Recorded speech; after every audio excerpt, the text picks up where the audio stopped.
अब जो है हम इसका भौगोलिक स्पष्टीकरण देखते हैं कि किसी प्रदेश में उद्योगों का विकास अनेक कारकों पर निर्भर रहता है। उसके लिए कई सारे कारक जो है वह जिम्मेदार होते हैं। तो कई सारे कारकों पर निर्भर होता है। उदाहरण जैसे कच्चा माल, मानव संसाधन, जल की आपूर्ति, परिवहन सुविधा, पूंजी, बाजार इत्यादि। तो यहाँ पर हमारा एक प्रश्न बनता है कि किसी प्रदेश में उद्योगों का विकास किन कारकों पर निर्भर होता है। तो किसी भी प्रदेश का उद्योगों का विकास अनेक कारकों पर निर्भर होता है। जैसे उदाहरण के तौर पर कच्चा माल, मानव संसाधन, जल की आपूर्ति, परिवहन सुविधा, पूंजी, बाजार इत्यादि पर निर्भर होता है। अब हम आगे देखेंगे कि उपरोक्त घटकों का वितरण असमान होने से, अगर इसका वितरण जो है वह असमान स्वरूप का हो, तो असमान होने से औद्योगिक विकास भी समान मात्रा में नहीं होता है। मतलब उद्योगों का विकास जो है वह समान स्वरूप में नहीं किया जा सकता है। कुछ प्रदेश उद्योगों के लिए अनुकूल होते हैं, तो कुछ प्रदेशों में केवल विशिष्ट उद्योग की स्थापना की जाती है। कई सारी जगह ऐसे हैं, जैसे मैंने कहा कि गन्ना, अगर गन्ने का उद्योग, चीनी का उत्पाद करना है, तो वह जहाँ पे गन्ने की खेती अधिक होती है उसके नज़दीक में उस उद्योग की स्थापना करनी चाहिए। तो कहीं पर जो है उद्योग के लिए अनुकूल वातावरण पाया जाता है और कहीं पर कुछ विशिष्ट उद्योगों की ही स्थापना की जा सकती है। जैसे घने वन, पर्वतीय प्रदेश, मरुस्थल जैसे क्षेत्र उद्योगों के लिए प्रतिकूल होते हैं। जहाँ पर घना वन है या परिवहन की सुविधा नहीं है, पर्वतीय प्रदेश है या मरुस्थल है, पानी की व्यवस्था नहीं है, तो ऐसे क्षेत्र जो होते हैं वह इन सभी उद्योगों के लिए प्रतिकूल होते हैं, वह विरुद्ध में होते हैं। अब जैसे कि यह जो है आपको रीडिंग के लिए आ सकता है कि इसका मानचित्र का पठन करो। अब यह मानचित्र पठन के लिए ये क्वेश्चन पूछे जा सकते हैं। अब देखिए कि आप मानचित्र पठन किस प्रकार से करोगे, क्योंकि मानचित्र पठन बहुत ही इम्पॉर्टेंट चीज़ है और ये आपको 4 मार्क्स के लिए आपको पूछे जा सकते हैं। तो जैसे अब यहाँ पे देखोगे कि यह जो है जमशेदपुर का एक हिस्सा है। अब यहाँ पर लौह खनिज, मैग्नीज, चूना खड़ी, कोळसा और लौह फौलाद उद्योग इत्यादि की स्थापना की गई है। तो अब हम देखेंगे कि यहाँ पर इसकी रीडिंग कैसे करोगे। जैसे अब यहाँ पे क्वेश्चन पूछा गया है कि जमशेदपुर में कौन सा उद्योग है। अब यहाँ पर आप जाओगे जमशेदपुर, राइट, ये रहा आपका जमशेदपुर। अब जमशेदपुर में अगर आप यहाँ पर उद्योग देखते हो, ये आपका जमशेदपुर है और यहाँ पर अगर उद्योग देखते हो, क्योंकि यहीं से सूची से आपको पता चलेगा, सूची पर आपका ध्यान देना है। अब ये उद्योग कौन सा है, लौह खनिज, तो अर्थात यहाँ पर कौन सा उद्योग होगा। अब लौह खनिज की मात्रा अधिक है तो इसका मतलब यहाँ पर लौह इस्पात का उद्योग है। तो आसानी से हम उसका उत्तर लिख सकते हैं। दूसरा क्वेश्चन पूछा गया है कि इस उद्योग के लिए कौन कौन से कच्चे माल की आवश्यकता है। अगर ये लौह इस्पात उद्योग है, राइट, तो इसके लिए हमें किन किन चीज़ों की आवश्यकता होगी। तो यहाँ पर जो भी लिखा है, जैसे अगर हमें लौह इस्पात उद्योग की स्थापना करनी है तो लौह खनिज होना चाहिए, मैग्नीज होना चाहिए, चूना खड़ी होना चाहिए जिसे आप चूने का पत्थर कहते हो, और कोयला, राइट, ये कोळसा जो लिखा है उसको बोलते हैं कोयला। तो कोयला और लौह इस्पात इत्यादि जो है ये सारी चीज़ें लौह इस्पात उद्योग के लिए उपयोगी हैं। तो बहुत ही आसानी से आप पहचान सकते हो, राइट। नेक्स्ट यहाँ पे क्या पूछा है, कच्चा माल कहाँ से उपलब्ध होता है। अब कच्चा माल हमको कहाँ से, अब जमशेदपुर में जो कच्चा माल है वह कहाँ कहाँ से आ रहा है, तो बहुत ही आसानी से आप यहाँ पर लिख सकते हो। जैसे अब ये लौह खनिज है, ये जमशेदपुर है, यहाँ पर देख रहे हो लौह इस्पात उद्योग, ये जो है हमें लौह इस्पात उद्योग बता रहा है। अब यहाँ पे कहाँ कहाँ से पूर्ति हो रही है, ये जो आ रहा है जैसे झरिया, तो ये आया हुआ भाग है झरिया, तो यहाँ पे लिख दोगे झरिया। दूसरा क्या है, कोलकाता बंदरा, राइट, तो उसको भी लिख देंगे क्योंकि यहाँ पर पूर्ति हो रही है। उसके बाद क्या है, गुरुम हिंसानी, राइट, वो भी लिख दोगे। उसके बाद कुलायसिला, ये सभी क्षेत्रों से जो है यहाँ पर आपूर्ति हो रही है। तो कच्चे माल की आपूर्ति इन सभी क्षेत्रों से हो रही है। आसानी से आप इसका मानचित्र पठन कर सकते हो। इसके बाद क्या पूछा गया है कि इस उद्योग में कोयले का उपयोग किस लिए किया जाता है। अब कोयले का उपयोग क्यों हो रहा है लौह इस्पात में, तो ध्यान देना कि इस उद्योग में कोयले का उपयोग ऊष्मीय ऊर्जा, अभी ऊर्जा के बारे में आपने पढ़ा है, तो ऊष्मीय ऊर्जा उत्पन्न करके लौह खनिज को एक निश्चित तापमान तक गर्म करने के लिए किया जाता है।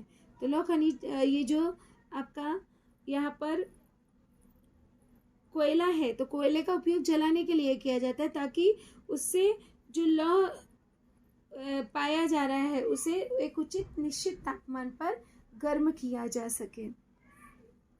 अगला है, क्या तुम्हारे जिले में इस्पात उद्योग स्थापित करना लाभदायक होगा, इसका कारण बताइए। तो जहां हम रह रहे हैं, क्या यहाँ पर उचित है लौह इस्पात का उद्योग स्थापित किया जा सकता है, तो बिल्कुल नहीं किया जा सकता। हमारे जिले में इस्पात उद्योग स्थापित करना लाभदायक नहीं होगा, क्योंकि हमारे जिले में लौह खनिज, चूने का पत्थर, कोयला और आदि खनिजों के भंडार नहीं है। तो जब अगर हमारे यहाँ पर इन सब चीज़ों के भंडार होते तो यहाँ पर आसानी से लौह इस्पात खनिज का उत्पादन करना या उसका उद्योग स्थापित करना मुमकिन था, किंतु ये सारी सुविधाएं यहाँ पर उपलब्ध नहीं है। अब हम इसका भौगोलिक स्पष्टीकरण देखते हैं। जैसे कि उपरोक्त प्रश्नों के उत्तर देते समय तुम्हारे यह ध्यान आया होगा कि लौह इस्पात उद्योग के स्थानीयकरण में प्रमुख कारक आवश्यक कच्चा माल, क्योंकि कच्चा माल की पूर्ति हो रही है, ऊर्जा संसाधन जमशेदपुर के निकट के क्षेत्रों में उपलब्ध होते हैं। ये जो जमशेदपुर का क्षेत्र है उसके आसपास ये सारी चीज़ें पाई जाती हैं। और इन उद्योग हेतु उपयोग में लाया जाने वाला कच्चा माल भारी होता है। पहले ही आपको बताया मैंने कि यहाँ पर कच्चा माल लौह इस्पात का, जब हमें लौह इस्पात उद्योग की स्थापना करनी है तो इसका कच्चा माल जो है वह भारी होता है। इस उद्योग हेतु उपयोग में लाया जाने वाला कच्चा माल भारी होता है, उसे उद्योग केंद्र ले जाना फायदेमंद नहीं होगा। मतलब इतना उसकी लागत ही अधिक लग जाएगी, तो निर्माण के बाद वह चीज़ महंगी होगी, इसलिए वह नज़दीक होनी चाहिए। इसलिए कच्चा माल जिस क्षेत्र में उपलब्ध होता है वही उद्योग स्थापित करना लाभकारी होता है। अब यहाँ पे एक हमारा क्वेश्चन बन सकता है कि कच्चा माल जिस क्षेत्र में उपलब्ध होता है वही उद्योग स्थापित करना क्यों लाभकारी होता है। तो आपको ये पूरा उत्तर लिखना होगा कि जैसे लौह इस्पात उद्योग के स्थानीयकरण में प्रमुख कारक आवश्यक कच्चा माल, ऊर्जा संसाधन जमशेदपुर के निकट क्षेत्रों में उपलब्ध है। सेकंड पॉइंट लिखोगे, इस उद्योग हेतु उपयोग में लाया जाने वाला कच्चा माल भारी होता है। और थर्ड पॉइंट हो जाएगा, उसे उद्योग केंद्र ले जाना फायदेमंद नहीं होता है। और फिर अंत में लिख दोगे, इसीलिए कच्चा माल जिस क्षेत्र में उपलब्ध होता है वहाँ उद्योग स्थापित करना लाभकारी होता है। इसीलिए यही कारण है कि इसलिए जमशेदपुर में लौह इस्पात उद्योग का स्थानीयकरण हो चुका है, वह उसका स्थान निश्चित हो चुका है। अब अगला देखेंगे, स्वरूप प्रकृति के अनुसार उद्योगों का वर्गीकरण किस तरह से किया गया है। जैसे उद्योगों के प्रकार, तो उद्योग के प्रकार यहाँ पर 3 प्रकार के उद्योग हैं।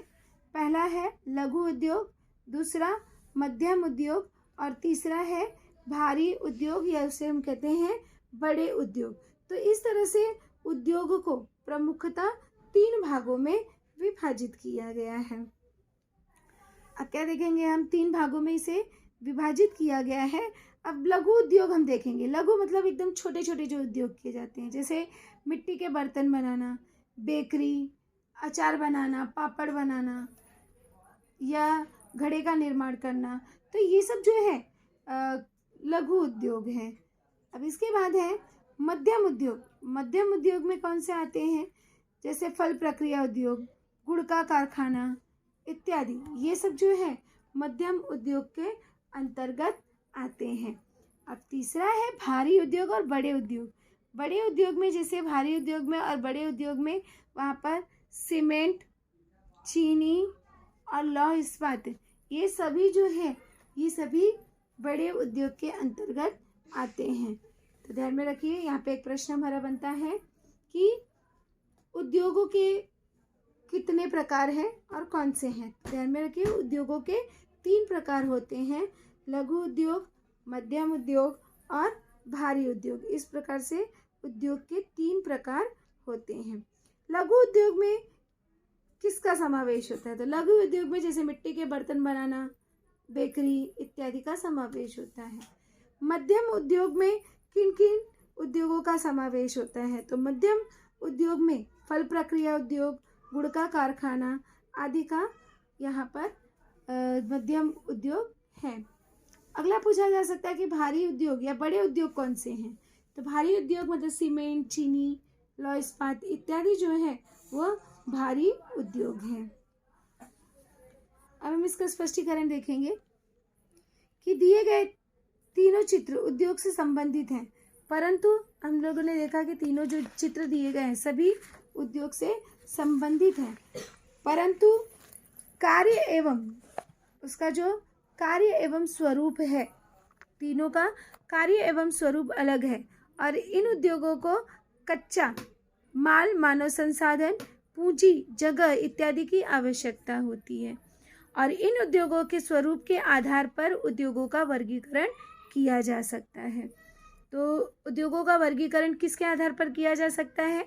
उद्योगों का वर्गीकरण उद्योगों को कच्चा माल, मानव संसाधन, पूंजी, जगह इत्यादि के आधार पर उसका वर्गीकरण किया जाता है।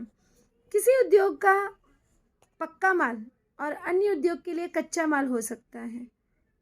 अतः उदाहरण, चीनी उद्योग से तैयार शक्कर मीठे पदार्थ के रूप में, उसके बाद वह बिस्कुट, मुरब्बा एवं जेली बनाने के लिए कच्चे माल के रूप में उपयोग किया जाता है। तो ध्यान में रखिए, कोई भी पक्का माल है वह कच्चे माल के निर्माण के लिए उसका उपयोग किया जाता है।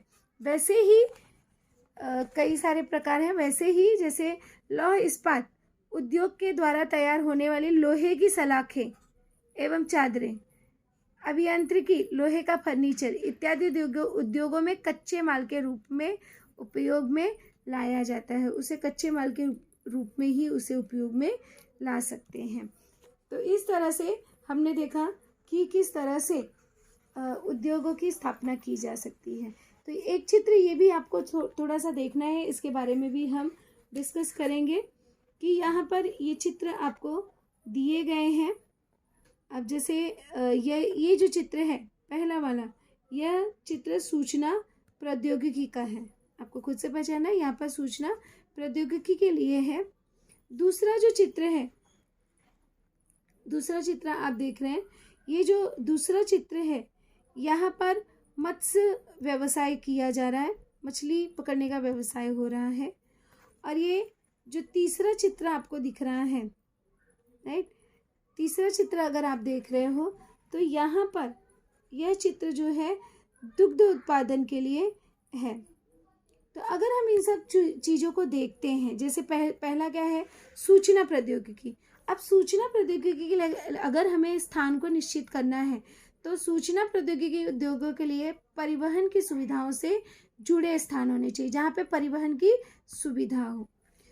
दूसरा हम देखते हैं, जैसे मछली प्रक्रिया के बारे में अगर बात करते हैं तो उसका स्थान ऐसी जगह पे होना चाहिए जहाँ पर मछली प्रक्रिया उद्योग से के लिए समुद्र के तटवर्ती स्थान होना चाहिए, जहाँ पर मछली को आसानी से पकड़ा जा सके। तो ऐसे स्थान निश्चित करने चाहिए।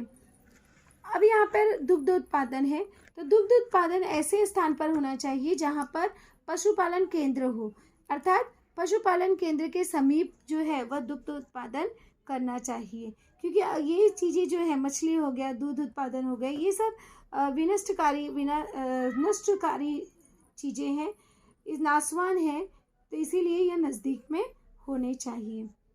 अब हम थोड़ा सा इस चित्र के बारे में भी चर्चा करेंगे। जैसे कि आप देख रहे हो कि नीचे दिए गए तीनों चित्रों का निरीक्षण करना है आपको और पूछे गए प्रश्नों का उत्तर देना है। अब यहाँ पे आप देख रहे हो कि कुछ औरतें बैठकर जो है वो पापड़ बना रही हैं, राइट। तो ये कौन सा उद्योग हो गया हमारा? अगर पापड़ का निर्माण कर रहे हैं तो पापड़ उद्योग, और यह लघु उद्योग के अंतर्गत आता है। दूसरा अगर चित्र देख रहे हो तो दूसरे चित्र में यहाँ पर बढ़ई का काम चल रहा है। और अगर तीसरा चित्र आप देखते हो तो तीसरा चित्र जो है वो उद्योग की जगह है जहाँ पर बड़े बड़े कारखानों की स्थापना की गई है।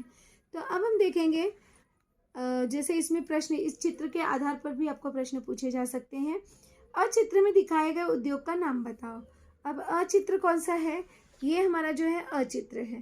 तो अचित्र में कौन सा उद्योग किया जा रहा है? आसानी से आप पहचान कर बता सकते हो कि अचित्र में दिखाए गए उद्योग का नाम पापड़ उद्योग है। यहाँ पर कौन सा उद्योग किया जा रहा है? पापड़ का, पापड़ निर्माण करने का उद्योग किया जा रहा है।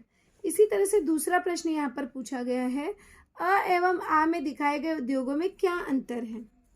अब ये दोनों आप देख रहे हो, दोनों चित्र दिखाई दे रहा है, इन दोनों में क्या अंतर है? तो अगर हम बात करते हैं अचित्र के, तो अचित्र के उद्योग की पूंजी, जगह, यंत्र सामग्री आदि घटकों की कम मात्रा में आवश्यकता होती है। और अगर हम आ की बात करते हैं, इस चित्र की बात करते हैं, तो आ चित्र में उद्योग को पूंजी, जगह, यंत्र सामग्री आदि घटकों की अपेक्षाकृत अधिक मात्रा में आवश्यकता होती है। यहाँ पे कम लागत लगती है, यहाँ पर अधिक लागत लगती है। यही दोनों में अंतर है। इसके बाद अगला क्वेश्चन पूछा गया, जैसे चित्र में दिखाए गए उद्योग के प्रकार बताइए। अब यहाँ पे चित्र के प्रकार, जैसे मैंने कहा 3 प्रकार हमने पढ़ा, लघु उद्योग, मध्यम उद्योग और भारी उद्योग। तो यहाँ पर अगर हम इन तीनों चित्रों को देखते हैं तो ये जो पहला चित्र है अ वाला, ये हमारा पापड़ बनाना, यह लघु उद्योग के अंतर्गत आता है। अब ये दूसरा जो है, दूसरा उद्योग आप देख रहे हो जहाँ पर लकड़ी से वस्तु का निर्माण किया जा रहा है। तो लकड़ी से वस्तु का निर्माण करना, यह मध्यम उद्योग के अंतर्गत आता है। इसके बाद अगर हम बात करें तीसरा उद्योग, ये जो कारखानों की स्थापना की गई है, ये तीसरा उद्योग है जो कारखाने की स्थापना की गई है, जो कि भारी, बड़ा और भारी उद्योग के अंतर्गत आता है।